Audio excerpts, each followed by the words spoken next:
तो यहाँ पे जब आया तो अपनी कम्युनिटी वाले लोग ही कुछ अपने सर पे पैर रख के ऊपर चढ़ने की कोशिश कर रहे हैं। अभी मेरा 1 साल का सस्पेंशन आ गया, मतलब स्कूल से सस्पेंड कर दिया। तो इतना कुछ हुआ, मतलब स्टूडेंट लाइफ, सब्जेक्ट चेंज कर लिया, फादर ने 1 साल बात नहीं करी, फिर सब कुछ। ये बिजनेस का मोटिवेशन कहाँ से आया? Check the mic and make sure it sound right, boys.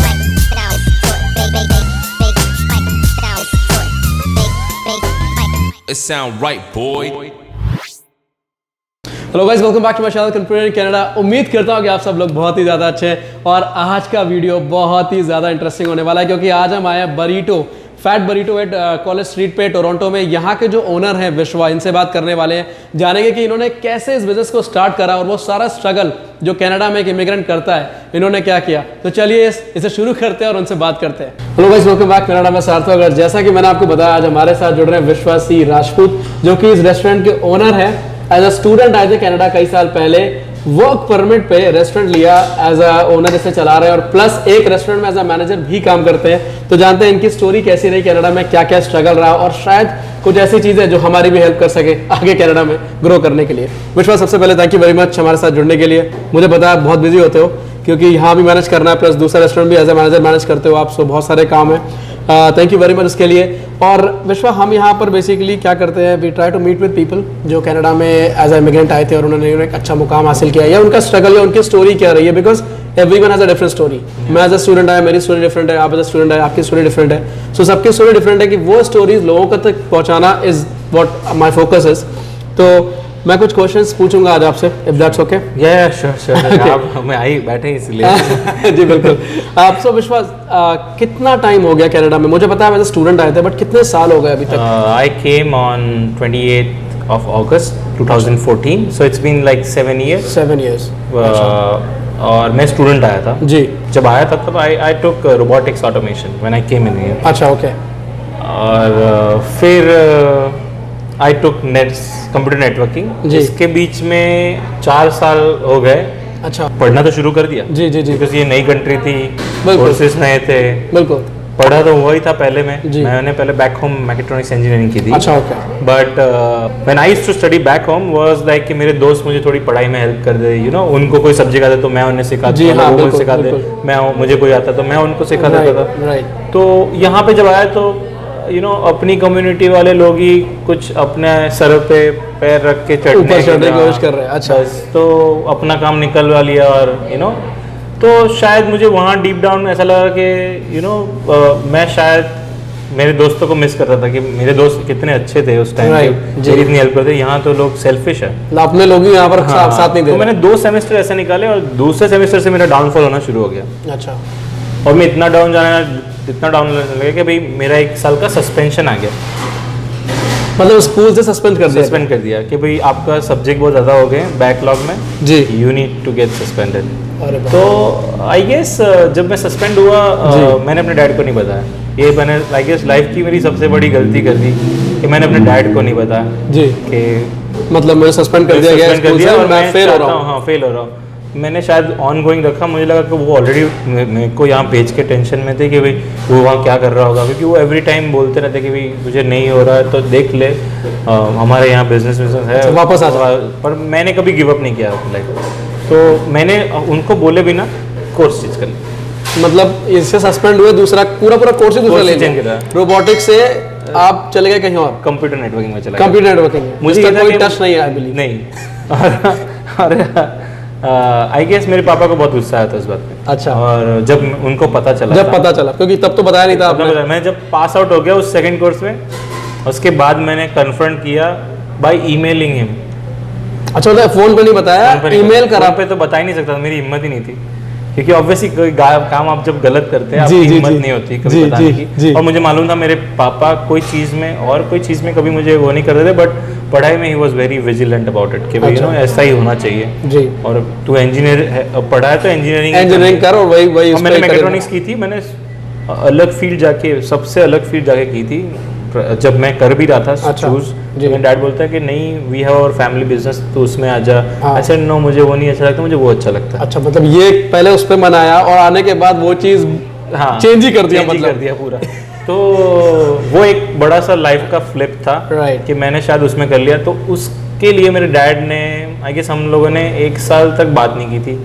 अरे बाप रे बाप। मतलब उन्होंने ही नहीं की थी क्योंकि he was very pissed off on me, right. So he was कि भाई मुझे बात करनी नहीं, तूने मुझसे पूछे वगैरह ये सब कुछ किया, तू इतना बड़ा हो गया नहीं, मतलब काफ़ी कुछ सुनने को भी मिला। अच्छा। और एवरी टाइम ताने मिलते थे। Right. And I made my mother as a mediator between me and my father for that 1 year. For that 1 year, क्योंकि मुझे कुछ उनको बोलना होता था, उनको बोलना होता था, तो वो मुझे ये बोलते थे कि हाँ ठीक है, इसको बोल दे कि ऐसा है। तो अच्छा, मतलब बात भी नहीं कर रहे सीधे कि इसको बोल दे कि ऐसा कर तो दे। मेरी मम्मी से बात कर लेते थे, मेरी mummy used to convey me back, mediator का। हाँ। अरे बाप रे बाप। तो मेरे लिए बहुत टफ हो गया था। बट या मैंने कभी फिर सोचा नहीं कि मैं बोला चलो अब गलती की है तो भुगतनी तो पड़ेगी। बिल्कुल। वो ऑब्वियस मेरे पापा थे, उन्होंने इतना स्पेंड किया मेरे पीछे, बिल्कुल। तो शायद मैंने कहीं गलती की तो वो पिस्ड ऑफ तो रहेंगे ही मुझसे। बट हाँ। मैं उस गलती को तो वापस जाके कहीं सुधार नहीं सकता। But Right. हाँ, अब नया स्टेप उनसे कभी पूछे बगैर नहीं लूँगा, राइट। राइट। तो मैंने उस हिसाब से अपनी स्टूडेंट लाइफ थोड़ी स्ट्रगल में जी, क्योंकि अच्छा। फीस फिर अपने सेमेस्टर की, और मैंने 2 साल का कोर्स 1.5 साल में कंप्लीट कर दिया था विदाउट और एनी तो ब्रेक। मतलब स्टार्टिंग में तो जब आए तो पेरेंट्स ने फीस पे करी, फादर ने। उसके बाद जब semester आपने स्विच करा तो वो फीस खुद ही पे करी। फिर ऑब्वियसली करनी करनी पड़ी, पड़ेगी, बता सकते नहीं, चेंज कर लिया। चेंज कर लिया। अरे बाप रे बाप। तो वो उनको कहीं जाके आई गेस लास्ट सेमेस्टर में उनको पता चल गया कि इसका तो इस टाइम तक तो कॉन्वोकेशन हो जाना चाहिए था। अच्छा, मतलब उनके कैलकुलेशन आते कि ये महीने का कॉन्वोकेशन था, बट आपका एक और सेमेस्टर था because everything was going on as per the plan. तो शायद, और मैं शायद वो उतना सोचा नहीं होगा मैंने, जी। तो मैंने बस कर लिया। फिर लास्ट सेमेस्टर में बोलते कि तेरा कॉन्वोकेशन क्यों नहीं आया, मैंने आई वाज लाइक नहीं। फिर मैं झूठ नहीं बोल पाया, मैंने बोला कि चलो अब बताने का टाइम आ गया है विशो, कुछ भी हो अब ये बता दिया। तो बता दिया। मैंने उनको बताया नहीं, मैंने उनको मेल कर दी। अच्छा, ईमेल पे बताया ईमेल पे कि भाई बता ये दिया, मैंने सारा कुछ किया। ऐसा ऐसा किया, लाइफ का जो भी 2014 से लेके 17 तक जितना भी किया सब बताया। अच्छा। तो ही वॉज पिस्ड, और वो काफ़ी गुस्सा थे मुझसे। आई गेस बोलते आना मत वापस, इतना तक बोल दिया था। वही रहो। हाँ, तू नहीं, मेरे हिसाब से कहीं वो गुस्से में थे। तो जो पहले कह रहा था कि दिक्कत है तो वापस आ जाओ, अब वो कह रहा है कि आना ही मत। आना मत, मैंने बोला, मेरे बोलने के हिसाब से तूने कुछ नहीं किया अपनी लाइफ जी में। जी। तो या वो कहीं इम्पैक्ट कर गया। बट आज मेरे पापा ने आई गेस सपोर्ट किया इस चीज़ में। अच्छा, so student life all together, मतलब जैसे कि आपने बताया कि आपने कोर्स चेंज करा और फिर पूरी फीस पे करी, तो कैसी थी? आसान रहा या स्ट्रीमलाइन था या बहुत ज़्यादा टफ था? स्टार्टिंग में तो क्योंकि पहले 2 सेमेस्टर की इजी थी, राइट। बट फिर क्योंकि जब सस्पेंड हुआ तो फिर तो ऑब्वियस मैंने फुल टाइम काम करना शुरू किया था उस। अच्छा, उस दौरान फुल टाइम तो नहीं कह सकता, पार्ट टाइम ही काम करता था मैं। बट क्योंकि परमिट नहीं थी, राइट। जी जी जी। तो मैं पार्ट टाइम काम करना शुरू किया, उसमें जितना सेविंग हो सकता था उतना सेव किया। मुझे पता था कुछ करना है, कूदना है। आफ्टर 6 मंथ्स मुझे रियलाइज़ हुआ कि मैं क्यों बैठा हूँ, अगर इसने कर दिया है तो कोई बात नहीं, मैं कोई कोर्स चेंज कर लेता हूँ। अगर मैं गिव अप कर दूंगा तो ये बात खत्म ही हो जाएगी यहाँ। राइट। तो मैंने कुछ अल्टरनेटिव ढूंढा। तो मेरा एक दोस्त था, उसने बोला कि यू नो अगर ये कोर्स नहीं हो रहा पारा तो चलो दूसरा कोर्स कर ले, क्योंकि वर्क परमिट तो लेना ही है। क्योंकि मेरे लिए इम्पोर्टेंट था मेरा PR। बिल्कुल राइट, फोकस वही था। फोकस वही था मेरा। मैं कभी भी आके पढ़ना नहीं चाहता था इतना। तो मैंने पहले मतलब 3 साल वहाँ काम पढ़ा हुआ था, तो मुझे था कि नहीं मुझे इतना पता है, बट मुझे PR मेरा एक मेन पर्पस था।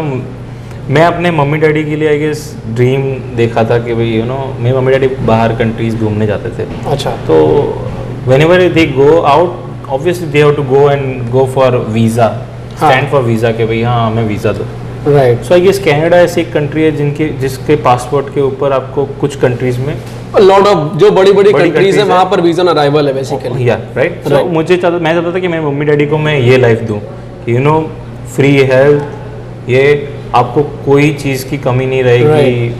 आप पूरा वर्ल्ड विदाउट हिचकिचाहट के बिना आप घूम सकते हैं। You don't have to wait for the visa to be Visa approved. to- I have a right. Canadian passport. I can travel anywhere. और उनको जिस कंट्री में घूमना, और मेरी अभी भी ड्रीम है शायद ये कोविड की सिचुएशन सही हो जाए और सब कुछ सही हो जाए, मैं अपने मम्मी डैडी को एक वर्ल्ड टूर देना चाहता हूँ। That's so nice. राइट। सो जी। मेरी ड्रीम पहला प्रेफरेंस शायद वही रहेगा।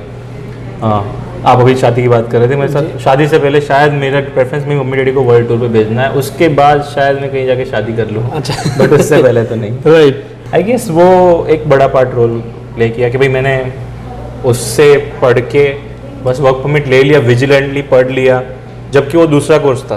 अच्छा, मैंने तो कभी जिंदगी में कंप्यूटर नेटवर्किंग देखा नहीं था, फिर भी पढ़ के, क्योंकि अब गलती कर दी है तो वहाँ से खड़ा होना ज़रूरी है। राइट। तो शायद उस गलती को सुधारने के लिए मैंने शायद वो बस मेहनत किए गया और शायद मैं लास्ट सेमेस्टर में पकड़ा गया।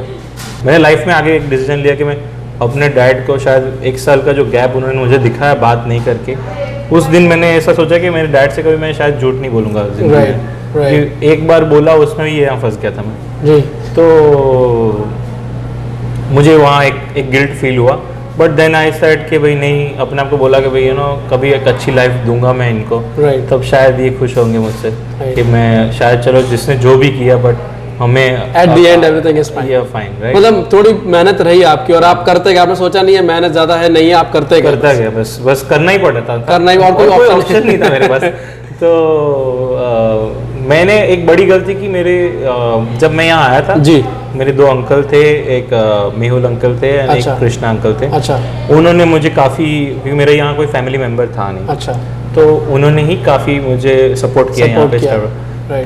मेरी गलती सबसे बड़ी ये थी कि मैंने उनको जाके कन्फ्रंट नहीं किया। एटलीस्ट मैं उनको बताता तो मेरे पापा तक बात नहीं पहुंचती और शायद वो कुछ सही करते, थोड़ा स्ट्रीमलाइन हो जाता। कि मेरे दूसरे जो अंकल है, Krishna uncle, he is very into my field. अच्छा, ओके। तो वो शायद मुझे हेल्प कर देते, शायद मुझे कोई सब्जेक्ट नहीं आता था, शायद मुझे पढ़ा देते और मैं शायद पास आउट होकर निकल जाता। बट मैं उस पोजीशन में था कि I didn't even thought for a minute, शायद वो मेरा खराब टाइम था, जो भी था। तो मैं बस निकल के मैंने बताया नहीं। बस मेरी लाइफ की सबसे बड़ी गलती ये थी, मैंने किसी को बताया नहीं कि मेरे साथ ये हुआ। But at least you realized. हाँ, बस मुझे ये फेलियर का एक डर था, राइट, कि मैं बताऊंगा तो मेरी लाइफ में कोई मैंने फेलियर इतना जल्दी देखे थे, बट मैंने वैसे मेरी लाइफ मीडिएटर जैसी, मतलब मीडियम सी रही है कि ऐसा तो नहीं था मैं 75 ब्राइट स्टूडेंट था। मैं 60% वाला बच्चा था। राइट। और हमेशा लाइफ ने मुझे ठोकर पहले दिया, उसके बाद शायद सक्सेस उठाया। तो मेरी लाइफ का पैटर्न रहा है, पहली बार में तो कभी कोई चीज़ खत्म नहीं होती। अच्छा। तो दूसरी बार में ही होती। जैसे कभी कोई कहीं कुछ काम करने गया, पहली बार में नहीं होता। कभी रिकॉर्ड है। तो इतना कुछ हुआ, मतलब स्टूडेंट लाइफ, सब्जेक्ट चेंज कर लिया, फादर ने 1 साल बात नहीं करी, फिर सब कुछ। ये बिजनेस का मोटिवेशन कहाँ से है, मतलब व्हाट मेड यू थिंक कि भाई मुझे ये बिजनेस करना ही करना है? सो पीछे अगर मैं देखने जाता हूँ तो मैं जब पढ़ रहा था engineering, I used to follow Dhirubhai Ambani. अच्छा, ओके। तो मेरे इंस्पिरेशन ले वो से पहले मेरे डैड थे, बट सेकंड मतलब से एज अ मोटिवेशनल एक एंटरप्रेन्योर देखने के जैसे, बिजनेसमैन देखने के जैसे एक बड़ा मॉडल तो वो रहे हैं। क्योंकि उनकी एक बात मुझे हमेशा स्ट्रक करती रही है दिमाग में कि जो आप इमेजिन करते हो ना, अगर आप इमेजिन बड़ा करोगे ना, तो हमेशा शायद वो नहीं पूरी कायनात लग जाती है। सब कुछ जिस चीज को आपके शिद्दत से चाहो तो पूरी कायनात से जुड़ी। That's true, right. This was like this कि मैंने उनसे ये एक स्टोरी उनकी थी कि वो बर्मा शेल पे खड़े थे और वो सोच रहे थे कि शायद मेरी भी एक इतनी बड़ी कंपनी होगी। उन्होंने सोचने, वो तो कोई पढ़ा लिखे नहीं थे। बिल्कुल। मुझे उनसे इसीलिए सबसे ज़्यादा, वो बंदा पढ़ा लिखा नहीं था, पर उनकी काबिलियत बहुत ज़्यादा, सोच बड़ी थी। हाँ, सोच और काबिलियत। जी। काबिलियत होने बहुत ज़रूरी है। आप चाहे पढ़े लिखे हो ना हो, काबिलियत होगी ना कुछ कर। आज से कि आप में पढ़ा लिखा नहीं हो, पर मुझे बेचना आता है। अगर मैं बेचना आता है तो पैसे कमा लूंगा, बस मैं ज़िंदगी में कहीं कुछ पहुंच जाऊंगा। राइट। तो और फिर दूसरी एक स्टोरी थी, उन्होंने कोई बर्मा शेल वालों ने उनको बोला टाई पहन के दिखाओ, टाई पहननी पड़ेगी, अपग्रेड हो गए। हाँ।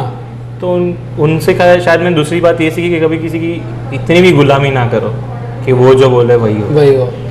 राइट। आप अपनी लाइफ, आप अपना काम अच्छे से कर रहे हो, राइट। तो फिर आपको टाई या कुछ पहनने की जरूरत नहीं है। राइट। मतलब आपको कंफर्टेबल है तो पहनो, बट नहीं है किसी के कहने पर करने नहीं करना। जी जी जी। अगर आप उसके लिए इतना अच्छे से काम करें तो व्हाई नॉट, राइट। राइट। तो वो एक बात थी।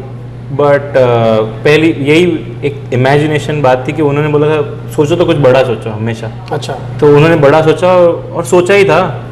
और उन्होंने कौन सा अपने पापा से फाइनेंस लिया था। हाँ। कि भाई हाँ बैंक, उन्होंने तो सब लोन से करते करते कहीं ना कहीं शायद मैं अपने पापा में वही देखता हूँ, उन्होंने लोन से करते करते करते ही पहुंचे हैं आज जी। इतना बड़ा एम्पायर। जी जी जी। तो मैं वैसे उनसे ज़्यादा इंस्पायर हूँ धीरूभाई अंबानी से कि भाई उन्होंने ये सोच को रियलिटी में चेंज किया। राइट।